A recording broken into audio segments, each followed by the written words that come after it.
how you got into music and your career up until this point. A long story. Well, I first would like to say that I almost bled to death on stage tonight. That's exciting. Not to death, but I really did slice my thumb playing guitar without a pick, and it started bleeding everywhere. And I have a picture on my Twitter that I just posted, at Andy Davis, if you'd like to follow it. Go look at a bloody picture of a piano. No, I think, let's see. I mean, I started playing music when I was a teenager, and I had bands and stuff, and started writing songs for my band in high school, but it really was just for fun. It wasn't like really taking it seriously or anything. And then I moved to Nashville, Tennessee, to go to college, and started kind of like, Nashville's a songwriting town, so everybody gets really, it's just all about like, does your song survive without all the production, without the smoke and mirrors and the big beats and all that stuff? Does your song just survive with like you and a guitar? So I think I started kind of writing songs to please those people who were like wanted to hear like a raw song, And so after being in Nashville for a little while, I had kind of a batch of songs that I've started playing out, and then had some friends hear the songs, and these guys were already like touring as independent artists, like Matt Wirtz and Dave Barnes, and some of these guys who asked me to come open for them on the road. So it was kind of a cool boost, first opportunity to go play to actual crowds, And so then I would go play concerts, opening for people, and then grab everyone's email address or whatnot, and then go back to these same cities by myself and sell CDs and do the whole thing, And so that was kind of a way to kind of get off the ground, I guess. And then I just kind of kept making music and making records, and random little things here and there will happen, and you just kind of like go with the flow. You have to work really hard, but then sometimes certain things are a lot more about timing happening than if they are about like really knowing how to make a career happen. So you just kind of have to like work hard and then hope to get lucky, I guess, here and there. So, and then that's kind of where that's led me to here, I guess. Did I answer your question? Yeah. Right. So I guess, do you have a favorite thing about playing music? For me, there's different aspects. There's like performing live on stage. There's writing songs. There's recording songs in the studio. And there is, I guess, also like the business side of it, which is completely different. And you kind of have to ask yourself, what is your favorite thing to do? Not that, that there really has to be a number one, but for me, it's kind of a tie between writing and recording, with performing being a close second or whatever. I love being in the studio. I love making records, and when I first started making music when I was in high school, in this band with a bunch of my buddies, the drummer in the band, his dad had a studio in his basement, and so we would go down there and just record all night long. And they were terrible. It was terrible stuff. Thank goodness none of it saw the light of day, But it just had this. I had this like real love for the studio. So even now, like this past week, I was recording in Nashville and recording some new stuff of mine. I'm also producing a few artists, and I would just like sleep in the studio just because like this fun. I don't know. I just feel like very at home. Like I could just like stay there forever, kind of thing. I just love sort of. I don't know. For me, it's like, say I did something really great on stage tonight. That's cool, and these people all got to see it, but it's kind of lost in history now. And if we would have recorded it, then it could survive for eternity or something like that, and that's kind of dramatic. But, it's something about the studio feels like you're making something that's like permanent, or you're trying to capture a magic that can sort of have an effect, an emotional effect on people for forever, Like every time you hear an Aretha Franklin song that's like this magical moment that she went for, it still has the same effect as it did that one day it happened, because the recordings have lived on and on and on. So I really love the studio. I'm a lot more of an old school studio kind of guy too, because some people are, I guess with recording these days, it's kind of turned a lot more towards like programming it on your computer and fixing things, with making everything auto-tuned and fixed up or whatever. But I'm a lot more of a big fan of like the old school kind of put a microphone in front of this guy and then just see what happens, kind of thing, as opposed to like raw, as opposed to seeing what computers can do. That's the good stuff, though. Yeah, I think so. I mean, you can't pretend like it's not 2012. You can't just pretend it's 1967 and you're in the Beatles. That's fun to do, but you gotta, do something that's 2012 about what you're doing, but at the same time, have some old school values. I think is really important, at least for my style.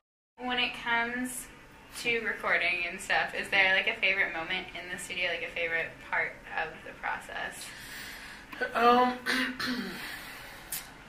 don't know. I mean, I guess I love recording drums. I think drums are kind of like the foundation of great recordings, So I think that, I don't know. I get really focused when I'm listening to a drum take to think, is this the best it can be or not? Because everything's going to kind of build on this take, That and vocals too. I really like doing a lot of, once you have the drums and all that stuff down, drums and bass and some of the foundational things, then you can do a lot of like coloring, and like spruce it up or whatever on top with a bunch of different production ideas that are a lot more about like, I don't know, ear candy or something like that.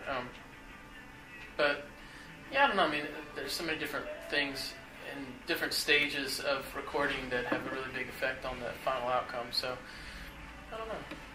I guess if I had to pick a favorite, I would say drums. Alright, cool. Yeah. And then when it comes to live shows, do you have like a standout moment of a live show that you always look forward to or something? I really usually hope my thumb bleeds because it makes for a big, entertaining moment. No, I don't know. I really like the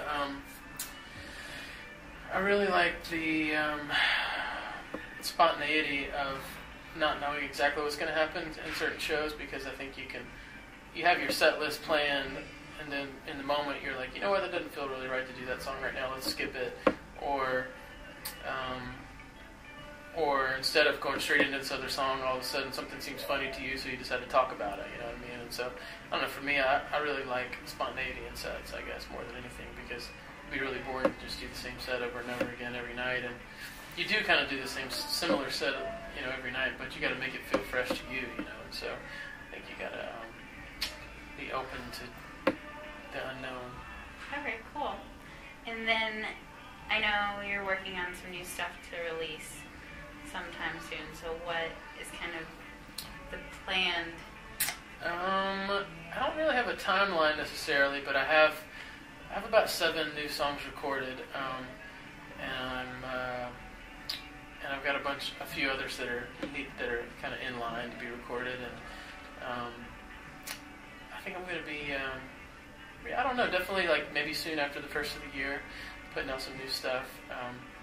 There's some songs that I've been playing live a lot over the past couple of years that just haven't made it to albums or whatever. Just like every once in a while I'll just pull out this random song because I think it's fun to play live, but I don't have a recording of it yet. So I got a few songs like that I want to put out. And then, I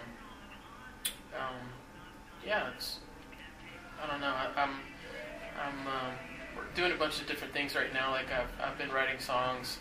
I've become friends with some people that do the music for movies and TV shows and stuff, and so recently some people have been calling me to say like, hey, this guy in this scene is going to supposedly write a song for his girlfriend. Can you write the song that he's supposedly going to be writing? And so it's a fun challenge to just like kind of pretend like you're this, it's like an assignment or whatever. And so I've been doing a little bit of that, and then I'm also like a producer in my if I just like, even aside from producing my own stuff, I've been starting to produce some other people as well, and so I have just kind of tapped into that world, producing some people that I think are cool, and it's not that I have a ton of time to do it because I'm still doing my own music all the time, but when I do have some time, I like to squeeze in some projects just for fun and get to because say, for example, it may not make sense for me to be like a hard rocker in my own sense because that's not really who I am as a singer or as an artist. But it's fun to like produce a harder rock band, or not that I'm producing a hard rock band, but I'm just using it as an example. Or like say like a female artist who is all about like dance music, or like the next Christina Aguilera or something like that, or I don't know, or it's fun to kind of wear a completely different hat and be like, okay, if I was producing with someone else singing, what would I do to make this record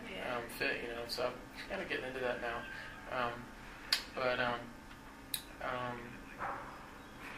Yeah, I don't know. I'm staying really, really busy and definitely excited to put new music out. I don't know. If I had to guess, I would say March. Okay. And so I guess with producing and stuff, obviously you hear a lot of different bands through that and a lot of different other artists. So are there any up-and-coming artists kind of on your radar?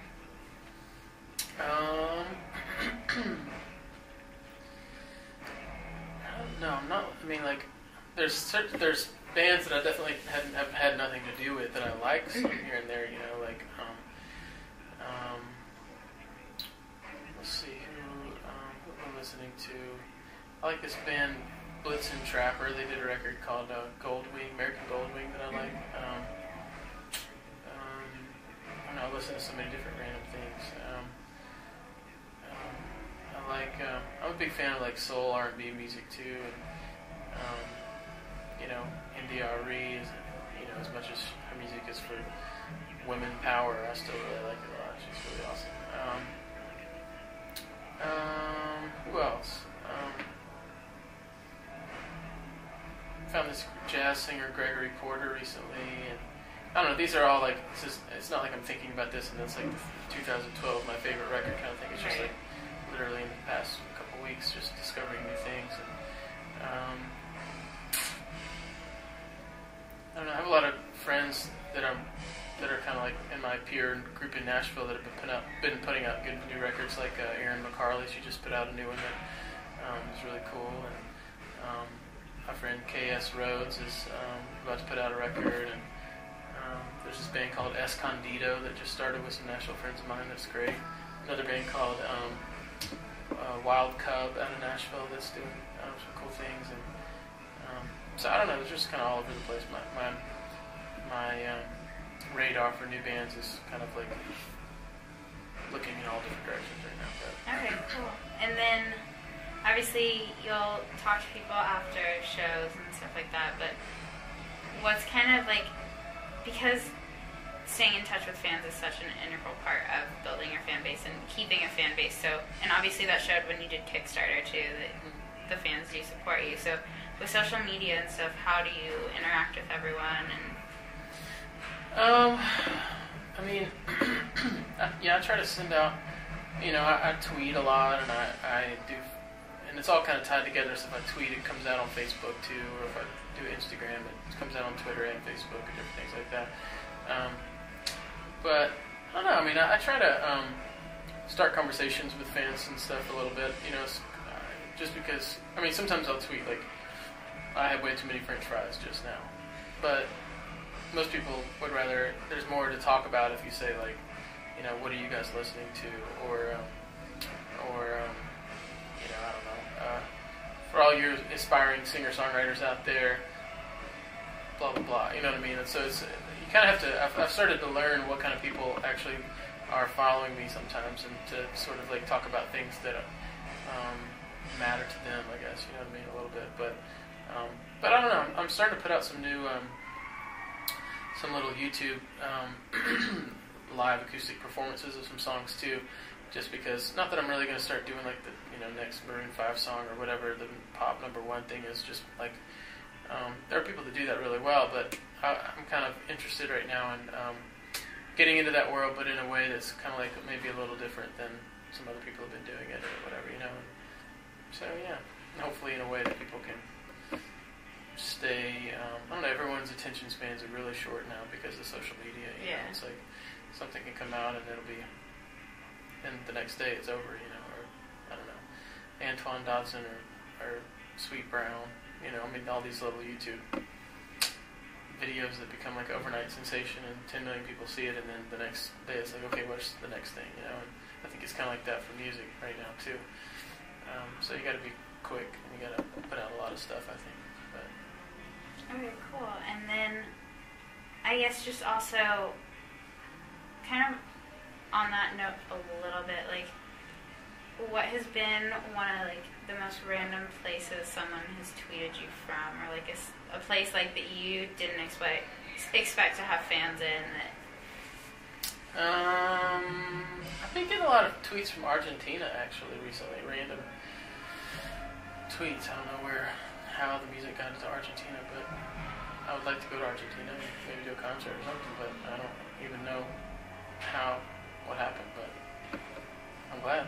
Very cool. Yeah. And then, I guess lastly, like,